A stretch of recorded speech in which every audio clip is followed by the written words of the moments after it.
Bridget's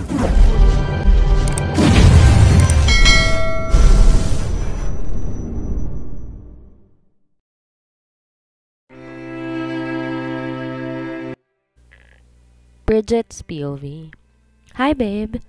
Abala ako kakapirma sa mga papeles na nasa harapan ko nang biglang bumukas ang pintuan ng opisina at nilawa si Lucas. Di ko tuloy mapigilang mapatitig sa kanya. Ang aga naman yatang bisitahin ako dito sa opisina. Di ba siya busy sa ospital? Lucas, napadaan ka. By the way, thank you nga pala sa mga flowers. Nakangiti kong sagot sa kanya at mabilis tumayo mula sa pagkakaupo sa swivel chair. Nilapitan ko siya at giniya paupo sa sofa. Nagulat pa ako nang maramdaman ko. Ang paghawak niya sa kamay ko, tinitigan ako sa mga mata.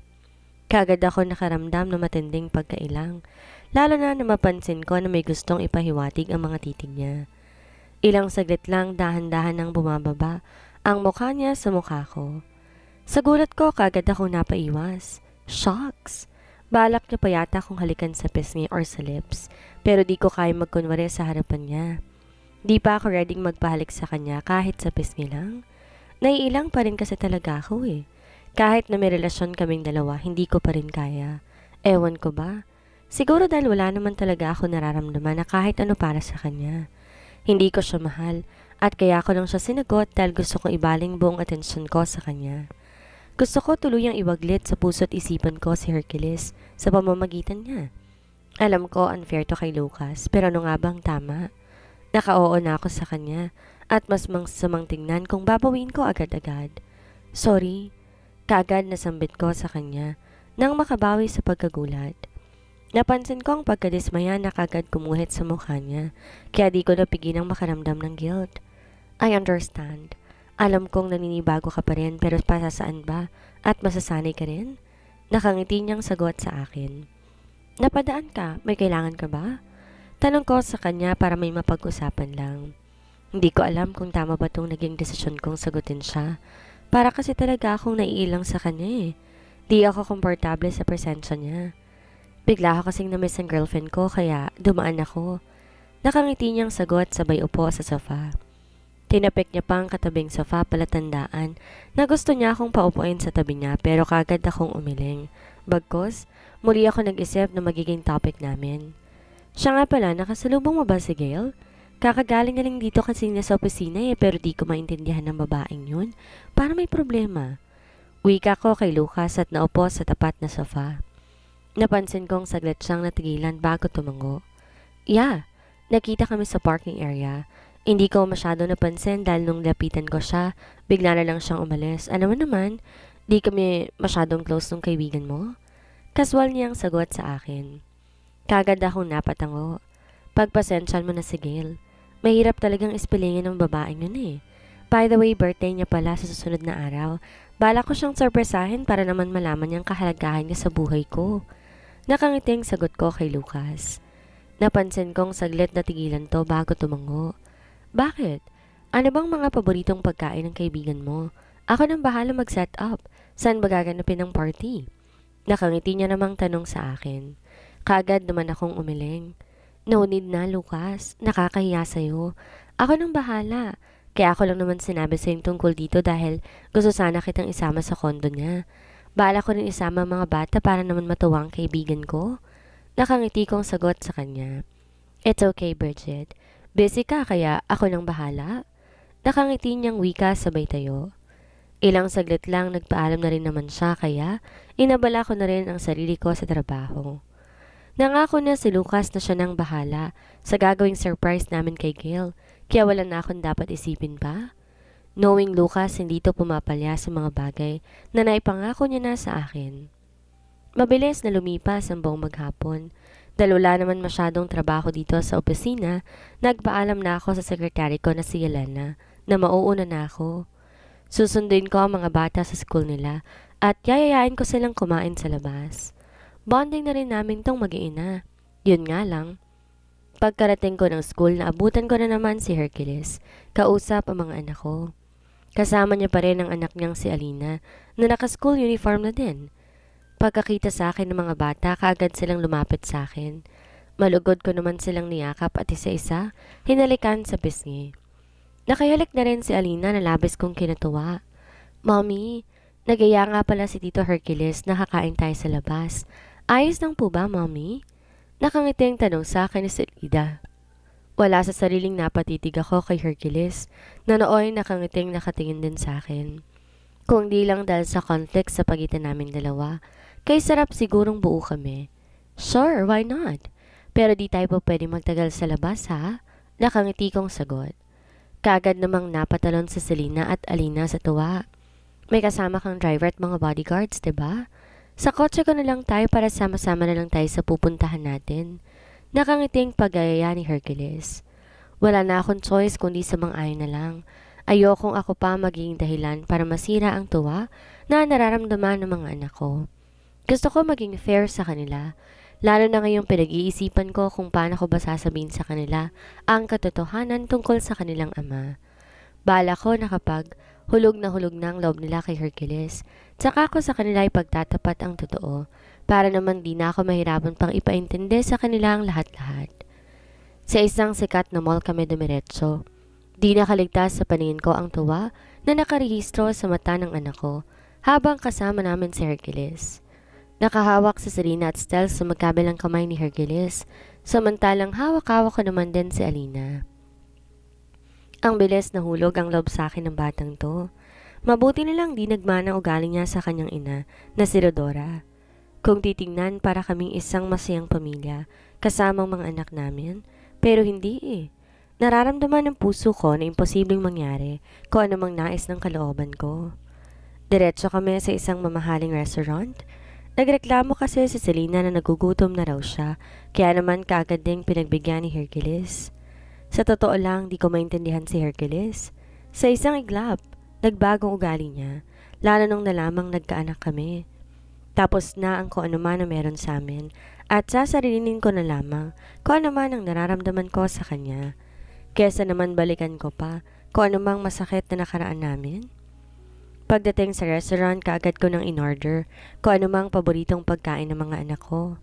Salad lang ang para sa akin dahil busog pa naman ako. Halos 3:00 pa lang naman ng hapon. Nasa kasarapan kami ng pagkain nang mamataan ko ang pagpasok ni Dora at mommy ni Hercules sa pintuan ng restaurant. Mukhang galing sa pagsashopping ang dalawa, base na rin sa mga bitbit nilang paper bags na may nakatatak na isang luxury brand. Di ko na sana sila papansinin, pero napansin kong dumako ang tingin sa amin ni Rodora. Kaagad naningkit ang mga mata nito sa galit at naglakad papalapit sa amin. Kaagad ko namang inagaw ang atensyon ni Hercules. Hercules, ayoko ng gulo ha.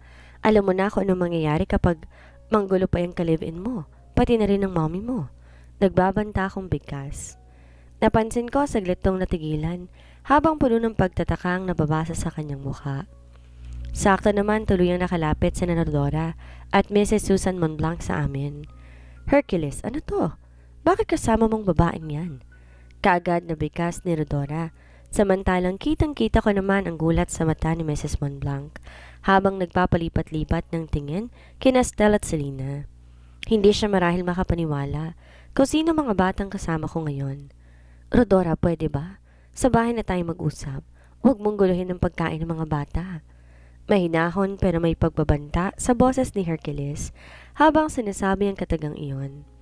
Kahit papano kagad naman akong nakaramdam ng kapanatagan ng kalooban. Sa isipeng di naman siguro kami pababayaan ni Hercules. Hindi pwedeng di ako magre-react ng ganito. Sino sila? Sino mga batang yan? Bakit mo hinahayaan na makihalubilo sa kanila si Alina? Giit ni Rodora. Halata sa boses niyang pagkadismaya, kaya naman lihim na nagdiwa ang kalooban ko. Ganyan nga, madismaya ka hanggang nais mo. Rodora, please, you're not my wife para questionin ako sa mga bagay-bagay na gustong kong gawin. Now get lost. Hintayin mo ako sa bahay at doon tayo mag-usap. Huwag kang gagawa ng eksenang makakasira sa araw ng mga anak ko. Galit na bigkas ni Hercules. Mukhang naubos na ang kanyang pasensya sa kakulitan ni Rodora kaya't pigil ko namang mapangiti. Ngayon ramdam na ng babaeng to kung anong pinagdaraanan ko noon. Kung anong feeling sa pagtuloy sa pag-reject ng taong mahal mo. Mga anak? Hercules, anong ibig nitong sabihin? Don't tell me na kayong dalawa ni Bridget ay... Di na natuloy pa ang sasabihin ni Mrs. Susan dahil mabilis na akong tumayo. Seryoso ko siyang tinitigan sa mga mata sabay ngisi. Yes, kung ano man ang gusto mong sabihin, totoo yan. Tanggap mo man sila o hindi, I don't care. Pinagbigyan ko lang si Hercules ngayon na makasama sila, pero di ibig sabihin binibigyan ko siya ng karapatan sa mga bata. Seryosong bigkas ko na may halong pagbabanta sa boses. Di naman nakaimik si Mrs. Susan habang bakas sa mukha nitong pagkagulat. Muli, tumitigtok kina Selena at Stella nooy nagtataka na rin sa mga nangyayari. Ito ang pinakiiwasan ko sa lahat, ang masangkot ang mga anak ko sa gantong sitwasyon. Ayoko maranasan nila ang traumatic na mga bagay-bagay na naranasan ko sa mga kamay ng Mont Blanc doon. Kaya naman ito ang isa sa mga dahilan kung ba't mas gusto kong itago na lang sa kanila habang buhay ang tungkol sa kanilang ama. Dahil sa conflict, hindi lang kay Rodora, kundi pati na rin kay Mrs. Mont Blanc. Ang ina ni Hercules at kung tutuusin, lola ng mga anak ko. Paanong di namin to alam? How dare you para ilihim mo sila sa amin? Nag-uusig ang boses ni Mrs. Susan habang sinasabi ang katagang yon. Kagad naman akong napangisi. Hindi ko alam kung saan humuhugot ng kakapalan ng mukha ang mommy nitong si Hercules. Gusto pa yata akong sisihin dahil tinago ko sa kanilang anak ko. Why? Kapag sasabihin ko ba sa iyong katotohanan, magbabago bang pagtrato mo sa akin noon? Hindi mo na ba ako hahamakin at kukutyain? Magiging maayos bang lahat at di mo napapanigan si Rodora sa lahat ng oras? Seryoso kong bigas. Kung di ko lang kasama mga anak ko, baka kanina ko pa sila tinarayan. Baka kanina ko pa nailabas ang sama ng loob na naipon sa dibdib ko na mahabang taon. Napansin ko ang pagkatigagal ni Mrs. Susan dahil sa sinabi ko. Kaya naman kagad kong hinawakan sa Stella at Selena. Pinatayo ko sila takmang aalma pa sana si Hercules, pero matalim ang mga matang tinitigan ko siya. Ayusin mong problema mo sa kanila. Seryosong bigkas ko. Bridget, please, patapusin mo muna mga bata sa pagkain. Hayaan mong i-handle ko to ng maayos, please. Nakikiusap na bigkas ni Hercules sa akin. Kagad naman akong umiling. Sa palagay mo ba, makakakain na maayos ang anak ko kapag may ganitong mga asungot sa paligid? No.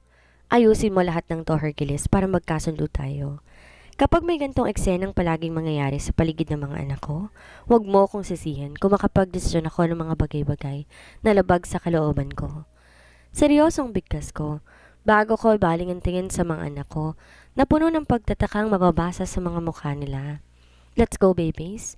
Lipat tayo sa ibang restaurant kung saan may peace of mind para kumain. Nakangiti kong bigkas. Kagad naman silang tumango.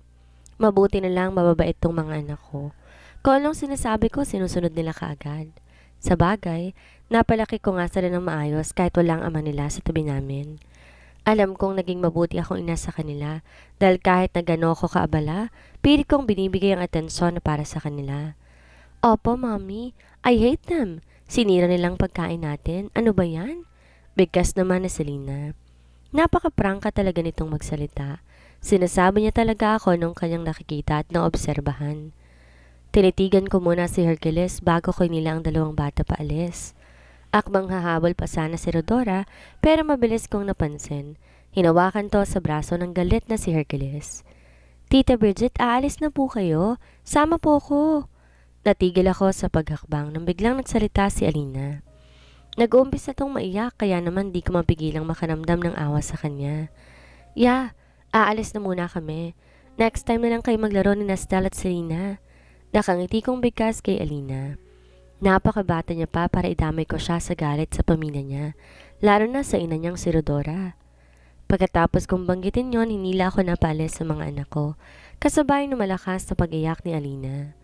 Gusto pa yatang humabol or ayaw niyang umalis sila Selena sa Stell. Masyado na talaga siyang na-attach sa dalawa kong anak. Sa bagay, buong buhay yata ni Alina walang ginawa ang kanyang mga magulang, kundi kulong siya sa mansyon. Walang nakakalaro at walang nakakausap na mga kasing edad niya. Kaya gano'n na lang reaksyon niya nang umalis na kami. Pagkalabas namin ng restaurant, kaagad kong tinawagan ng 3 bodyguards namin na nakaantabay lang sa parking area. Ngayong may mga asungot dito sa mall, di ko nahayaan pang makalapit sila sa amin. Ayoko masirang araw namin ng mga anak ko dahil magiging bonding na rin namin to.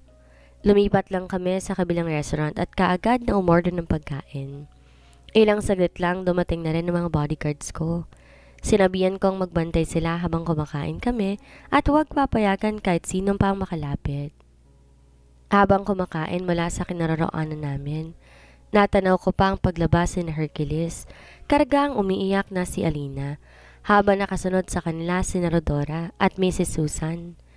Hindi ko mapigilang mapaismid. Kawawa naman si Alina. May kasama siyang mga witch. Narinig kong sambit ni Stell. Hindi ko tuloy mapigilan ang mapangiti. Yeah, they are witch.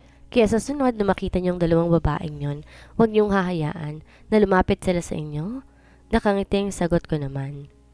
Yes po, mommy. They are bad po. Ayaw namin sa kanila. Bigkas naman ni Selena. Tumango naman ako. Nagpagsandok ako ng ulam at nilagay sa pinggan nila. Ilang saglit lang naging magana ng pagkain ng dalawang bata. Hercules POV. I want Selena and Stell. Gusto ko lang silang makaplay. Hindi ko na nabilang pa ako ilang beses ko nang narinig ang katagang yon kay Alina. Mula mall hanggang sinakarating kami dito sa mansyon. Nag-aalala ako na baka first time kong nakita si Alinang mag-tantrums ng ganito. Wala na ring tigil pa ang kanyang pag-iyak. Kahit nga si Mommy Susan gumagawa na ng paraan para patahanin ng kanyang apo pero parang walang epekto. Wala siyang ibang bukang bibig kundi sina Serena at Stell. Di ko naman napigilan ang makaramdam na matinding galit, lalo na't ilang beses ko pang nahuhuli si Rodora na tinititigan niya na masama si Alina. Kung umasta parang hindi siya nanay ni Alina. Imbes patahanin niya ang bata, tinititigan niya pa na masama. Lalo tuloy nagre-rebelde. Yes baby, makakalaro mo naman sila ulit. Promise, tomorrow dadalhin kita sa kanila. Maglalaro kayo buong maghapon. Nakangiti kong bigkas kahit ang totoo. Punong-puno na ng agam-agam ang puso ko. Baka mamaya bigla na namang magbago ang isip ni Bridget. At ilayo na naman sa akin ang mga bata. Sa nakikita kong reaksyon sa kanya kanina, alam kong dismayado to sa mga nangyari. Wala sa sariling napatidig ako kay mommy. Sa itsura nito alam ko, gusto niya pa ako makausap. Kaya lang wala ako sa mood ngayon dahil gusto kong patahanin si Alina muna. Baka mamaya bigla na naman tong atakihin ng sakit niya. Iaakit ko na lang po muna si Alina sa room. Maiwan na muna kita. Malamig kong bigkas kay mommy habang karga si Alina. Mabilis ko silang tinalikuran. Umakit ako sa second floor ng bahay at diretsong dinala si Alina sa kwarto niya. Wala pa rin tong tigil sa pagluha at talagang dinamdam niya ang hindi natuloy na bonding niya kina Selena at Stell. Alina, baby, tahan na. Nag-promise na si Daddy na dadalhin kita sa kanila, hindi ba? Wala ka bang tiwala kay Daddy? Malambing kong bigkas kay Alina pagkababa ko pa lang sa kanya sa kama. Kaagad naman siyang lumayo sa akin at nagtalokbong ng kumot. Narinig ko pa ang mahina niyang paghigbi. Bad po sila, mommy. Bakit kasi dumating pa siya? Baka magalit sila Serena at Stell sa akin dahil nakita nila sa bad si mommy. Umiiyak na bigkas nito. Para namang may libo-libong punyal ang biglang tumusok sa puso ko dahil sa sinabi niya. Hindi ko akalain na sa batang edad nito, nakakapagsalita na siya ng ganitong bagay laban sa kanyang ina. Why? Palagi ka bang pinapagalitan ni mommy? Malambing kong tanong sa kanya. Alam kong may mga bagay akong dapat malaman tungkol sa mga pinagagawa ni Rodora sa sarili naming anak. At ito na rin sigurong pagkakataon para malaman ko yon. Lalo na't mukhang masama talaga ang loob ni Alina sa sarili niyang ina. Opo, palagi na lang po siyang galit sa akin, Daddy. Hindi siya katulad ni Tita Bridget na nilalambing niya ako. Lagi din niyang hinahaplos ang buhok ko kapag nakikita niya ako. Hindi katulad ni Mommy na palagi na lang nakukurot minsan sa hita. Bigkas ni Alina na labis kong kinagulat. Wala sa sariling nahawi kong kumot at tinalokbong niya sa sarili niyang katawan, seryoso ko siyang tiningnan sa mga mata. Alina, baby, alam kong galit ka sa mommy mo, pero bad sa isang batang magsinungaling. Ina mo si Mommy Rodora at sa lahat ng tao dito sa mundo, siya lang nakakaintindi sa'yo sa lahat ng oras. Bigkas ko sa kanya. Kagad naman siyang umiling. Hilam sa kanyang mga luha, ang mata, habang patuloy to sa pag-iyak. Hindi ako nagsisinungaling, Daddy. Ayoko talaga kay Mommy. Mas gusto ko si Tita Bridget. Mas gusto ko si Tita Bridget na lang maging mommy ko. Bigkas niya sabay hampas ng dalawang kamay niya sa kama. Hindi ko maiwasan na magulat sa pinapakitang pag-uugali ni Alina sa akin ngayon. Naalala ko isa siyang mabait at tahimik na bata, pero pinapakita niya ngayon dapat ko na bang questionin si Rodora kung ano ang ginawa niya sa anak namin at bakit to nagre-rebelde sa kanya. Okay, I will talk to your mom regarding this, okay? Huwag ka nang umiyak. Nangako na ako sa'yo na bukas din. Dadalhin kita kina Selena at Stel. Makakalaro mo ulit sila. Nakangiti kong bigkas. Ako na mismo nagpunas ng luha sa kanyang mga mata. Awang-awa ako sa nakikita ko dito ngayon kay Alina. No, don't talk to her, Dad. Pagagalitan na naman po ako kapag malaman niya na nagsumbong ako sa inyo. Umiiyak na bigkas ni Alina sabay iling. Di naman ako makapaniwalang napatitig sa kanya. Fine. Hindi ko siya kakausapin, pero pwede ba tumahan ka na? Baka mamaya magkasakit ka na naman dahil sa kakaiyak mo yan. Baby, nandito na si Daddy. Hindi kita pababayaan. Hindi ko rin hahayaan pa na masaktan ka ng mommy mo. Pangako yan. Nakangiti kong bigkas. Napansin ko naman na patigil to sa paghikbi at tumitig sa akin. Ayoko na pong maging mommy si mommy. Palitan niyo na po siya. Gusto ko po si Tita Bridget, please. Si Tita Bridget na lang po magiging mommy ko, Dad. Nakikiusap niyang bigkas sa labis kong kinagulat. Saan ka makakakita ng anak na gustong ipagpalit ang sarili niyang ina sa ibang tao? God, ano ang nangyayari sa mansyon na to habang wala ako? Naalagaan ba talaga ni Rodora ang anak namin? Ina siya at dapat nasa kanyang loyalty ng bata. Ano ang gagawin ni Hercules ngayong sobra sa sobra pa ang trauma ni Alina dahil kay Rodora? Ano ang gagawin ng ina ni Hercules ngayong may apo siya kay Bridget? At ano ang mangyayari ngayong may lihim na namagitan kay Gail at Lucas? Yan ang ating aalamin sa susunod nating kabanata.